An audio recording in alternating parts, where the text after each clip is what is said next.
Dear students, welcome again at Dala education group. और जैसा आपको पता है सभी को, हमारी सीरीज चली हुई है क्वेश्चन की। तो ऐसे 30 क्वेश्चंस आज आपके लेके आए हैं केमिस्ट्री से रिलेटेड। तो केमिस्ट्री का टॉपिक रहेगा बच्चों इसके अंदर एटम एंड इट्स स्ट्रक्चर। तो एज यू नो दैट ये ग्रुप जो बैच है आपका, ये चला हुआ है मेजर भरत सर की गाइडेंस में। तो आज का आपका टॉपिक शुरू करते हैं, NDA chemistry atom and its structure. तो देखो एटम क्या होता है, इसका स्ट्रक्चर कैसे है, तो इन चीज़ों के बारे में भी हम डिस्कस करेंगे थोड़ा सा। तो एटम के बारे में सभी को पता है, एटम से ही सारी चीज़ें बनी हुई हैं। Atom is the smallest particle of anything which can not be divided further. तो ये बात आप सभी को याद रखनी है। एटम के सब एटॉमिक पार्टिकल्स होते हैं बच्चों। इलेक्ट्रॉन होता है, प्रोटॉन होता है, न्यूट्रॉन होता है। तो इलेक्ट्रॉन, प्रोटॉन, न्यूट्रॉन की डिस्कवरीज किसने की है और उनसे रिलेटेड कौन से एक्सपेरिमेंट्स हैं, तो इन क्वेश्चंस के जरिए हम इन चीज़ों को भी क्लियर करके चलेंगे। तो चलिए स्टार्ट करते हैं आज की क्लास का पहला question. Who discovered the electron. तो देखिए यहाँ पर पहला ही क्वेश्चन आपका आया है, रदरफोर्ड, चैडविक, थॉमसन, मिलिकन। तो जब भी ऐसा क्वेश्चन आएगा तो इलेक्ट्रॉन के लिए अलग आंसर है, प्रोटॉन के लिए अलग है, न्यूट्रॉन के लिए अलग है।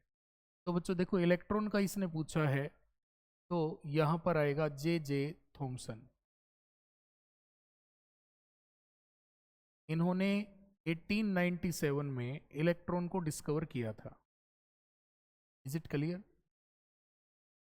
अब इलेक्ट्रॉन के ऊपर यदि चार्ज का जिक्र करते हैं तो चार्ज कितना होता है, -1.6 इंटू 10⁻⁻⁻19 कूलम। ये रहेगा बच्चों। Is it clear? और यदि मैं मास का जिक्र करूं तो मास कितना रहेगा बच्चों,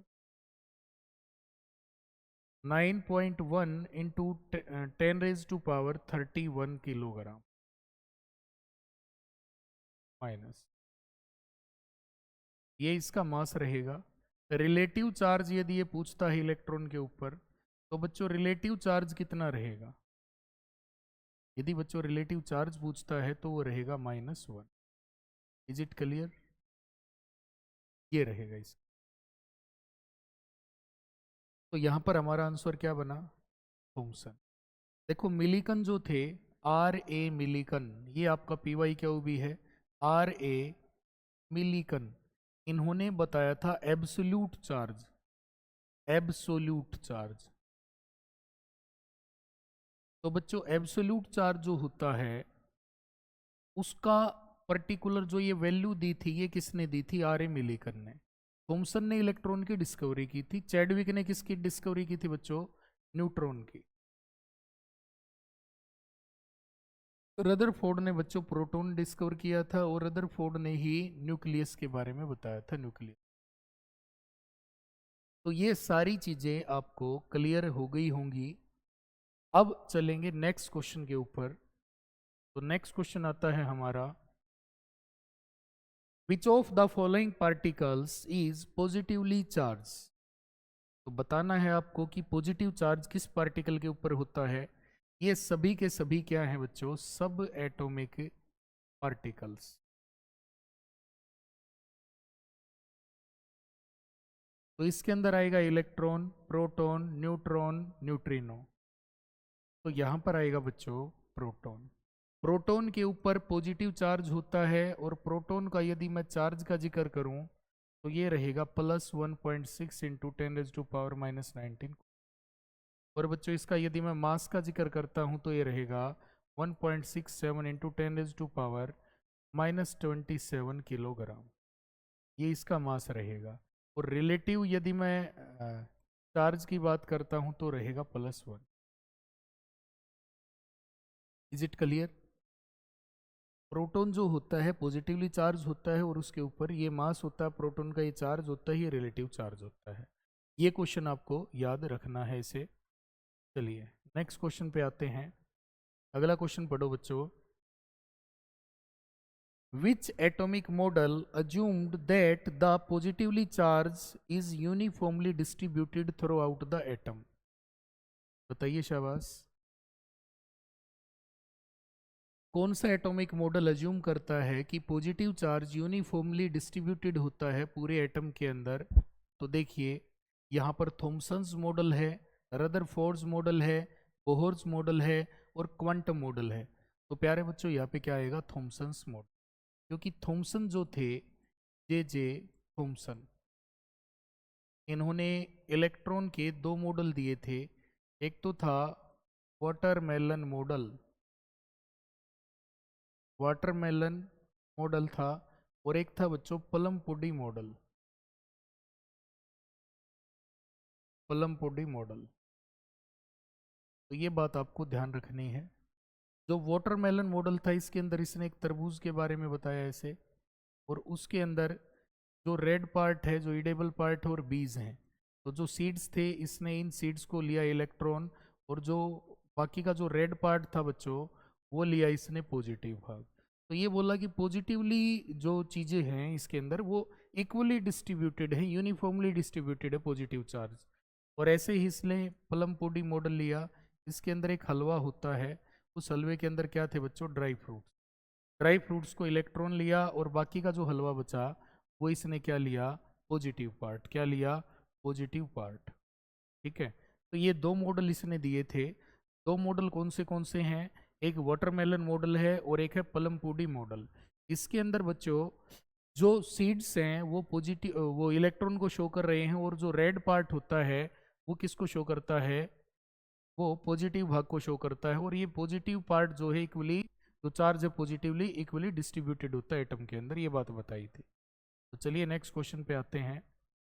according to Rutherford's atomic model, most of the atom is filled with what? Rutherford's के एटॉमिक मॉडल के अकॉर्डिंग जो एटम है उसमें ज्यादातर क्या फिल होता है बच्चों? तो electrons, protons, empty space, neutrons. तो यहाँ पर हमारा आंसर क्या रहेगा? Empty space. क्या रहेगा? Empty space. ये तो बिल्कुल इजी सी बात है। देखिए, जो एटम होता है इसके अंदर जो न्यूक्लियस होता है बच्चों, उसमें प्रोटॉन प्लस न्यूट्रॉन होते हैं, और इलेक्ट्रॉन जो है उसके सराउंडिंग में क्या करते हैं?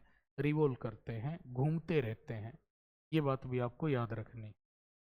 अगले क्वेश्चन पे आते हैं। नेक्स्ट क्वेश्चन है, in Bohr's atomic model electrons revolve in which type of orbit? तो देखो, बोहर एटॉमिक मॉडल, बोहर ने एटॉमिक मॉडल दिया था बच्चों। उसने कहा था कि जो इलेक्ट्रॉन है उनका एक सर्टेन पाथ होता है, सर्टेन पाथ होता है, और उस पाथ के अंदर सेल्स होते हैं, ऑर्बिट्स होते हैं, ऑर्बिट्स या सेल्स। तो इनके बारे में भी इसी ने बताया था। और ये ऑर्बिट्स कितने होते हैं बच्चों? के, एल, एम और एन। के, एल, एम, एन, ये होते हैं। इसमें नंबर ऑफ इलेक्ट्रॉन यदि निकाले जाएं तो 2n²। इस फार्मूले से नंबर ऑफ इलेक्ट्रॉन इसके अंदर निकाले जाते हैं।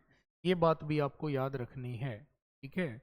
तो यहाँ पर सबसे छोटा शेल के होता है, फिर एल होता है बच्चों, फिर एम होता है, और फिर एन होता है।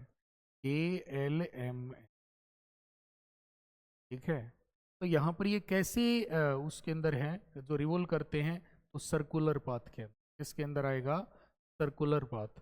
ये आपका राइट ऑप्शन बन जाएगा। क्लियर हो गई बात या नहीं? बताइए।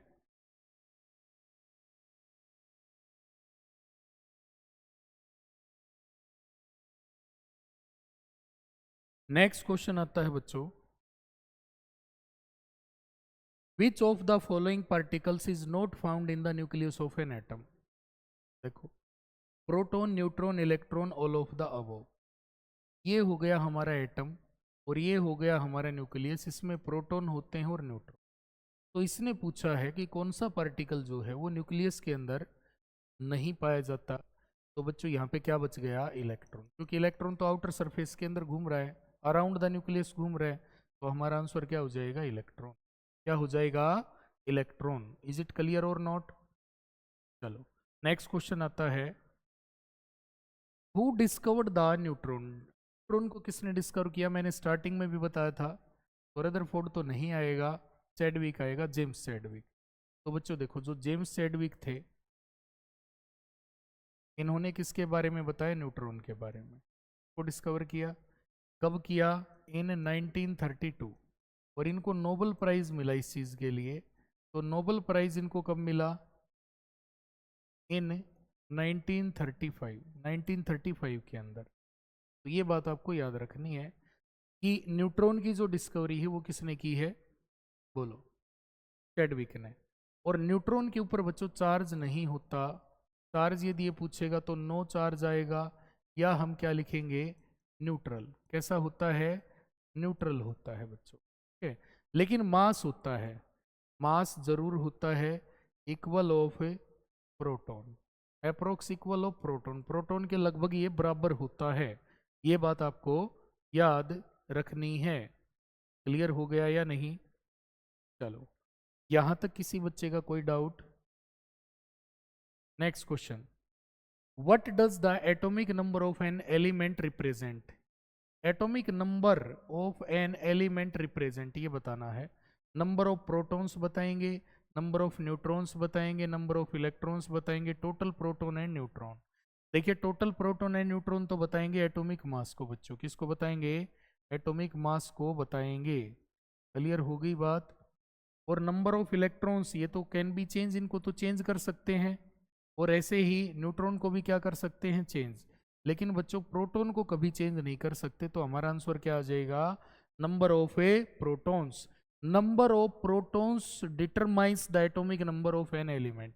ये आपका पीवाई क्या भी है, पहले पेपर में आया हुआ क्वेश्चन है, ठीक है ना। तो जितने इसके अंदर प्रोटॉन होते हैं, फॉर एग्जाम्पल मैंने लिखा Na और मैंने लिखा Na प्लस, तो बच्चों देखो Na के अंदर जो प्रोटॉन है वो कितने हैं? 11। और Na प्लस के अंदर भी प्रोटॉन कितने हैं बच्चों? 11। लेकिन यहाँ पर इलेक्ट्रॉन कितने हैं? 11। बट इसके अंदर इलेक्ट्रॉन कितने रह गए बच्चों? 10। तो इलेक्ट्रॉन चेंज हो सकते हैं, प्रोटॉन नेवर चेंज। तो नंबर ऑफ प्रोटॉन ही तो डिटरमाइन करेंगे एटॉमिक नंबर, यस और नो? तो ये आपका आंसर रहेगा इस क्वेश्चन का। चलिए अगला क्वेश्चन आता है। नेक्स्ट क्वेश्चन है, which element has an atomic number of 8? ये तो बिल्कुल ही बच्चों वाला क्वेश्चन आ गया। कौन सा एलिमेंट ऐसा है जिसका एटॉमिक नंबर 8 होता है? तो देखिए, नाइट्रोजन है। नाइट्रोजन का एटॉमिक नंबर बच्चों कितना है? 7 है। ऑक्सीजन है, फ्लोरीन है, कार्बन है। कार्बन का कितना है? 6 है। फ्लोरीन का कितना है? 9 है। ऑक्सीजन का कितना है? 8 है।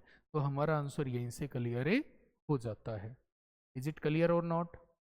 चलो नेक्स्ट क्वेश्चन पे चलते हैं। अब अगला क्वेश्चन आता है, व्हाट आर आइसोटोप्स? तो बच्चों आइसोटोप्स बताने हैं, क्या होते हैं आइसोटोप्स? आइसोटोप्स, तो इसके अंदर देखिए, same atomic number different mass number, same atomic number different mass number, different atomic number same mass number, ठीक है। Same number of protons and neutrons. Clear हो गई बात? और भाई डी ऑप्शन दे देते हैं, नन ऑफ दीज। थोड़ा सा प्रिंटिंग में इशू था इसमें। What are isotope? तो सेम एटॉमिक नंबर होते हैं, डिफरेंट मास नंबर। ये बिल्कुल सही है बच्चों, पहला ऑप्शन। देखो फॉर एग्जाम्पल, मैं आपको एग्जाम्पल बता रहा हूँ। जैसे हाइड्रोजन है 1 1 1 2 1 3, तो ये हो गए प्रोटियम, ड्यूटेरियम और ट्राइटियम। तो ये बात आपको याद रखनी है, जिसका एटॉमिक नंबर सेम होगा। क्योंकि मैंने लिखा x और यहाँ पर मैंने लिखा z और ये लिखा a होता है बच्चों atomic mass, atomic mass number होता है। और z होता है एटॉमिक नंबर, एटॉमिक नंबर। तो एटॉमिक नंबर कैसा रहेगा? z रहेगा बच्चों सेम, और एटॉमिक मास नंबर कैसा रहेगा? डिफरेंट। Is it clear? ये बात आपको याद रखनी है। मेरे ख्याल से सारी बात समझ में आ गई है। चलो अगले क्वेश्चन पे चलते हैं। What are isobars? तो देखिए आइसोबार के अंदर क्या है? सेम एटॉमिक नंबर है। बी ऑप्शन में same mass number, different atomic number. C option के अंदर सेम केमिकल प्रॉपर्टीज हैं। और डी ऑप्शन में है सिमिलर फिजिकल प्रॉपर्टी। तो यहाँ पर आएगा बच्चों same mass number, different atomic number. ये बिल्कुल सही आंसर है। जैसे कि मास नंबर सेम होना चाहिए, जैसे आर्गन है, आर्गन 18 नंबर पे आता है, 40 मास है। कैल्शियम है, 20 पे आता है 40 मास है। तो बच्चों जो 40 है, 40 यहाँ पर, ये 40 तो एटॉमिक मास नंबर है ना, तो यहाँ पर ए कैसा होना चाहिए, सेम, और बच्चों जेड कैसा होना चाहिए, डिफरेंट। क्लियर हो गई बात या नहीं? तो ये चीज़ आ जाएगी इसकी। कोई और डाउट आपका यहाँ तक? नेक्स्ट क्वेश्चन पे चलते हैं। Which particle is neutral? बताइए कौन सा पार्टिकल न्यूट्रल होता है? Proton, neutron, electron, alpha particle. तो यहाँ पर क्या आ जाएगा, न्यूट्रॉन। न्यूट्रॉन जो होता है ये कैसा होता है, न्यूट्रल। इसके ऊपर कोई चार्ज नहीं होता, नो चार्ज, ठीक है ना। प्रोटॉन पर कैसा चार्ज होता है, पॉजिटिव। इलेक्ट्रॉन पर कैसा होता है, नेगेटिव। और अल्फा पार्टिकल कैसा होता है बच्चों, पॉजिटिव। और अल्फा पार्टिकल का 4 यूनिट मास होता है। वन अल्फा पार्टिकल जो है, one alpha particle is equal to one helium particle. ये बात भी आपको याद रखनी है। क्लियर हो गई बात या नहीं? चलिए अगले क्वेश्चन पे आते हैं। Next, what is the outermost shell of an atom called? Outermost shell बतानी है बच्चों एटम की, क्या कहलाती है? What is the outermost shell of an atom called? बताओ शाबाश। Nucleus, valence shell, orbital shell, subshell. तो जो आउटर मोस्ट शेल होती है एक एटम की, वो क्या कहलाती है बच्चों, बताओ। आउटर मोस्ट शेल, जैसे मान के चलो मैंने लिया सोडियम, तो सोडियम के अंदर 11 नंबर पे है के, एल और एम। तो आउटर मोस्ट सेल तो यही हो गई ना, तो इसको क्या बोलेंगे बच्चों, वैलेंस सेल। क्या बोलेंगे, वैलेंस सेल बोलेंगे। ये आपका आंसर रहेगा इसके अंदर, वैलेंस सेल। चलो अगले क्वेश्चन पे आते हैं। Which element has only one electron? किस एलिमेंट का केवल एक इलेक्ट्रॉन है? Helium, helium, hydrogen, lithium, beryllium. तो बच्चों क्या आएगा इसका, केवल एक इलेक्ट्रॉन। तो वो तो हाइड्रोजन के अंदर ही पॉसिबल है, क्योंकि हाइड्रोजन जो होता है इसका एटॉमिक नंबर कितना होता है बच्चों, एटॉमिक नंबर हाइड्रोजन का है 1।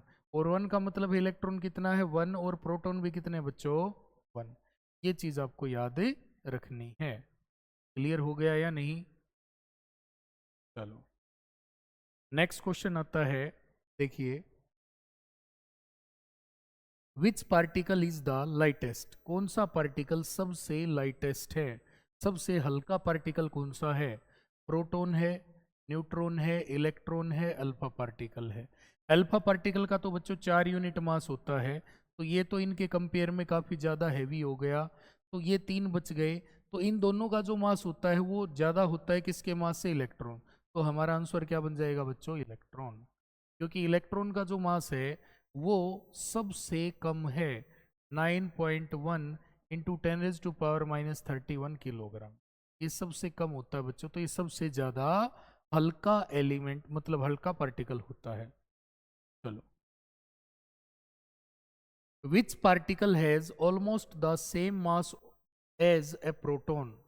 ये बताना कौन से पार्टिकल का जो ऑलमोस्ट सेम मास होता है प्रोटॉन के, electron, neutron, positron, beta particle.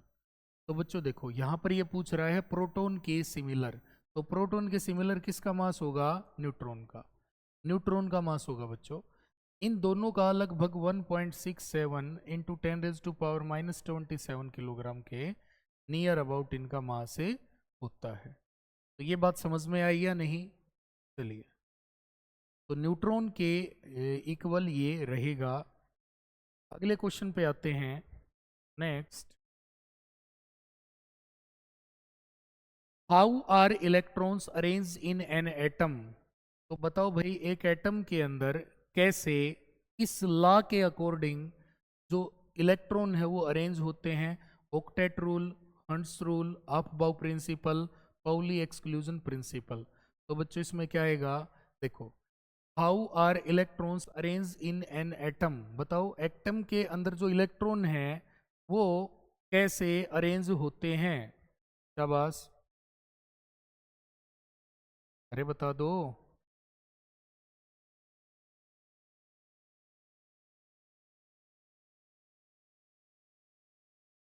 देखो आप बाउला क्या होता है बच्चों, बताइए शाबाश।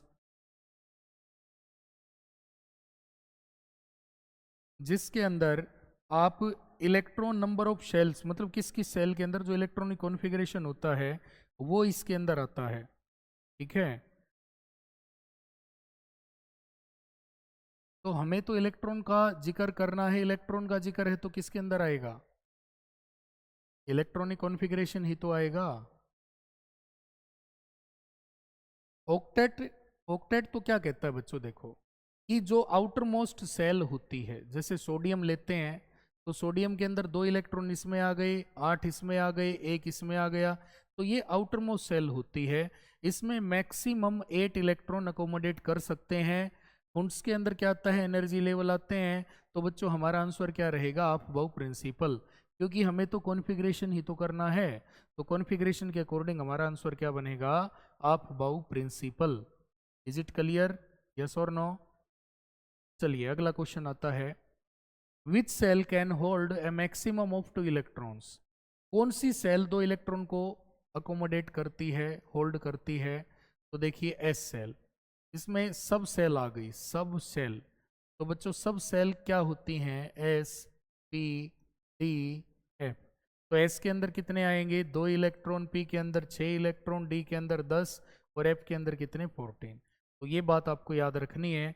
एस की शेप पूछ ले तो कैसी होती है? Spherical, spherical. और पी की शेप होती है डम्बल, डम्बल। और डी की होती है double dumbbell, double, double dumbbell shape.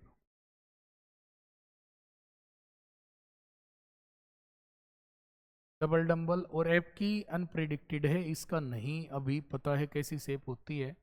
तो इसमें इलेक्ट्रॉन आपको देखने हैं 2, 6, 10 और 14। इसमें 4 इलेक्ट्रॉन्स का गैप आता है बच्चों, ये सीरीज है, पैटर्न है, ये याद रखना है आपने। तो हमारा आंसर क्या रहेगा? इसके अंदर एस सेल आ जाएगा, क्योंकि 2 इलेक्ट्रॉन पूछे हैं ना, तो एस सेल आ जाएगा। चलिए अगला क्वेश्चन है, what is the maximum number of electrons in A P orbital? बताइए शाबाश, मैंने जस्ट अभी आपको ये बताया है। What is the maximum number of electrons in A P orbital? P orbital के अंदर बताइए। देखो एस के अंदर कितने होते हैं बच्चों? 2। पी के अंदर ये 4 तो नहीं आएंगे, पी के अंदर कितने होते हैं? 6। तो ये हमारा आंसर हो जाएगा। ठीक है, पी के अंदर कितने होते हैं? 6। टी के अंदर कितने होते हैं? 10। एफ के अंदर कितने होते हैं? 14। ये बात आपको याद रखनी है। चलो, what is the maximum number of electrons in A D orbital? तो डी ऑर्बिटल के अंदर बच्चों कितने आ जाएंगे? और एफ के अंदर भी मैं लिख देता हूँ कितने? 14। ये आसान सा क्वेश्चन है, बिल्कुल सेम है ये तो दोनों तीनों। चलो, why does the hydrogen atom show multiple spectral lines despite having only 1 electron? Due to different isotope, due to transition between energy level, due to neutron vibration, due to atomic size change? बताइए शाबाश।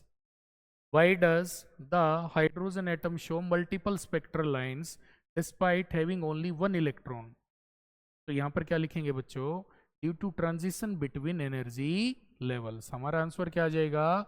Due to transition between energy levels, क्योंकि transition होता है उनके energy level के बीच में। ठीक है, तो ये बात हमें याद रखनी है। चलिए, why were alpha particles used in Rutherford's experiment? Rutherford का जो एक्सपेरिमेंट था बच्चों, उसके अंदर एल्फा पार्टिकल ही यूज क्यों किए गए? Because they are light, light तो नहीं होते, हैवी होते हैं, positively charge and high energy. Yes, positively charge, they are neutral तो नहीं होते, they can be easily reflected, नहीं। तो देखो बच्चों, जो अल्फा पार्टिकल होते हैं ये कैसे होते हैं? ये हैवी भी होते हैं, ऐसी बात नहीं है, और ये पॉजिटिवली चार्ज भी हैं, और इनकी हाई एनर्जी भी होती है, हाई एनर्जी। तो इसलिए ये यहाँ पर यूज किए गए थे रदरफोर्ड के मॉडल में। चलिए, आई होप क्लियर हो गया होगा ये क्वेश्चन। चलो नेक्स्ट क्वेश्चन पे चलते हैं बच्चों। What is the size of the nucleus compare to the atom? Atom के कंपेयर में आपको बताना है कि न्यूक्लियस का साइज कैसा होता है। Same as the whole atom, much smaller than the atom, larger than the atom, equal to the neutron size?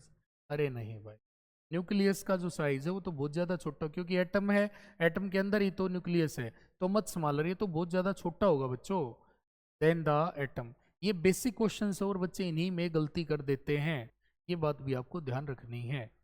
चलिए अगला क्वेश्चन आता है, who propose the concept of the neutron. Neutron का कॉन्सेप्ट किसने दिया था बताइए। जे थॉमसन ने नहीं, इलेक्ट्रॉन का दिया था बच्चों। अर्नेस्ट रदरफोर्ड प्रोटॉन का दिया था, न्यूक्लियस का। James Chadwick yes. Niels Bohr इसके अंदर नहीं आएगा, ना ये आएगा, तो इसका आंसर क्या बन गया, जेम्स चैडविक।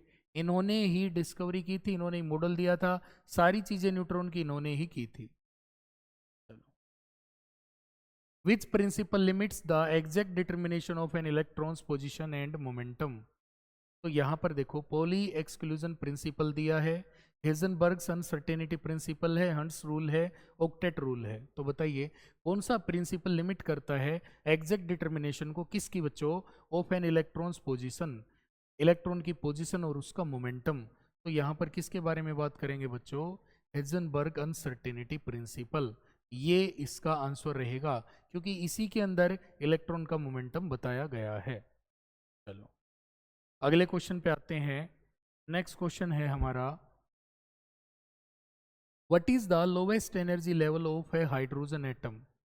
तो हाइड्रोजन एटम का जो लोवेस्ट एनर्जी लेवल है वो बताना है बच्चों, कौन सा है। n is equal to 1, n is equal to 2, n is equal to 3, n is equal to 4। तो देखो मैंने एक फार्मूला बताया था 2n², तो यहाँ पर हाइड्रोजन तो पहले नंबर पे ही आता है बच्चों, तो एक नंबर पे ही आता है, तो देखो 2n² वाले में ही तो यूज करेंगे, 2n की जगह पे क्या रखेंगे n, तो कितना आ जाएगा ये 2।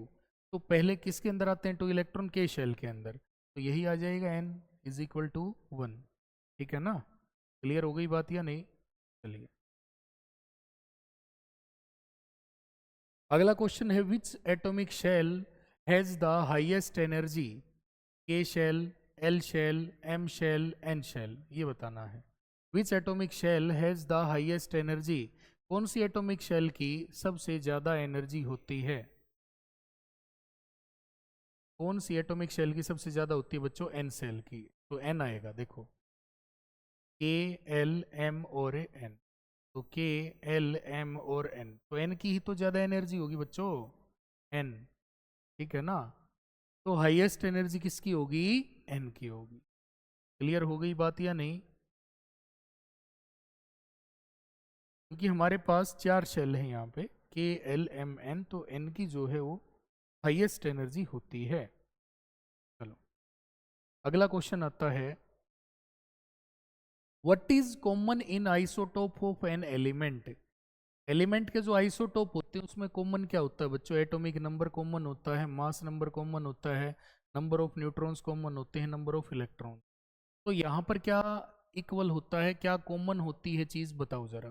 What is common in isotope of an element, बताइए। आइसोटोप में क्या होता है, एटॉमिक नंबर ही तो सेम होते हैं बच्चों, यही तो सेम होते हैं, देखो एच एच एच 1 1 1, तो यही तो सेम होते हैं। कार्बन का ले लो, कार्बन का 6 ही तो आएगा, 12 13 और 14, तो ये एटॉमिक नंबर जो है ये सेम रहेगा। ठीक है, इज इट क्लियर और नॉट, एटॉमिक नंबर क्या रहेगा बच्चों, सेम रहेगा। नेक्स्ट क्वेश्चन आता है आपका, which particle has no charge, कौन से पार्टिकल का कोई चार्ज नहीं है, proton, neutron, electron, alpha particle. तो न्यूट्रॉन का कोई चार्ज नहीं होता, न्यूट्रॉन का कोई भी चार्ज नहीं होता। लास्ट क्वेश्चन है आपका आज का, who led the foundation of quantum mechanics in atomic theory. Atomic theory में क्वांटम मैकेनिक्स किसने बताया है, Niels Bohr, Albert Einstein, Heisenberg and Schrodinger, Democritus, तो ये भी नहीं आएगा, एल्बर्ट आइंस्टीन भी, ये भी, तो क्या बच जाएगा बच्चों, हेजनबर्ग एंड श्रोडिंगर। तो ये आपका आंसर हो जाएगा इसके अंदर, क्योंकि क्वांटम मैकेनिक्स तो इन्होंने ही बताई है। ठीक है ना, तो एक बार देखिए आप सभी क्वेश्चंस को, यदि किसी क्वेश्चन में आपका कोई डाउट है तो आप बता सकते हैं। ठीक है, एटम वाला जो टॉपिक है, एटम के अंदर बेसिकली आपका इलेक्ट्रॉनिक कॉन्फ़िगरेशन भी पूछा जाता है, जैसे क्रोमियम का पूछा जाता है, उसमें जो डी ऑर्बिटल है ठीक है ना। SPDF जब आप पढ़ेंगे तो वहाँ पर एनर्जी लेवल उनके कैसे फिल करने हैं, उससे रिलेटेड भी आपका क्वेश्चन बनता है। क्रोमियम का है, सिल्वर का है, 47 नंबर पे आता है सिल्वर, क्रोमियम आपका आता है 24 पे। तो इनमें थोड़ा सा एनर्जी लेवल का बनता है, एक बार ये भी आप चेक कर लेना, ठीक है ना। तो यहाँ से भी आपका क्वेश्चन बार बार पूछा जाता है, ठीक है। चलो मिलते हैं नेक्स्ट क्लास में, तब तक अपना ख्याल रखें, पढ़ते रहें। जय हिंद।